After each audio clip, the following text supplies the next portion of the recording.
اعوذ باللہ من الشیطان الرجیم بسم اللہ الرحمن الرحیم۔ السلام علیکم۔ 5 وقت کی نماز کی پابندی کیجیے، زبان پر استغفار اور درود شریف کا ورد جاری رکھا کیجیے، صلی اللہ علیہ وآلہ وسلم۔ یہ زندگی بہت مختصر ہے، ایک نہ ایک دن سب نے اس دنیا سے رخصت ہو جانا ہے۔ زندگی کا یہ جو مختصر عرصہ ہے، اسے اپنے رب کی خوشنودی کے نام کیجیے۔ یہ دنیا دل لگانے کی جگہ نہیں ہے، مقام عبرت ہے۔ صرف ایک لمحے کے لیے سوچیں کہ ہم اللہ تعالیٰ کے حضور جب پیش ہوں گے تو کیا ہم سرخرو ہوں گے یا اپنے اعمال بد کی وجہ سے سر جھکائے سزا کے منتظر ہوں گے؟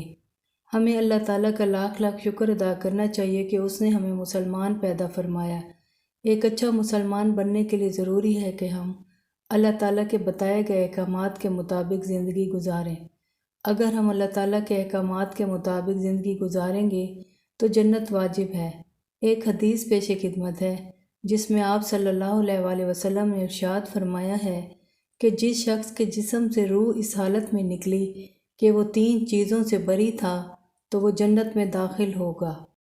نمبر 1 تکبر، نمبر 2 قرض، نمبر 3 خیانت۔ اپنی زندگی کو اسلامی تعلیمات کے مطابق گزارنے کی کوشش کریں تاکہ وقت آخرت ہم اللہ تعالیٰ کی بارگاہ میں سرخرو ہو سکیں۔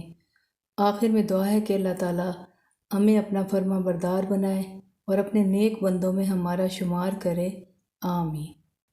آج کے لیے اتنا ہی، انشاءاللہ تعالیٰ ایک اور نئی ویڈیو کے ساتھ دوبارہ حاضر ہوں گی۔ آپ اجازت چاہوں گی۔ اللہ تعالیٰ ہم سب کا حامی و ناصر ہو۔ اللہ حافظ۔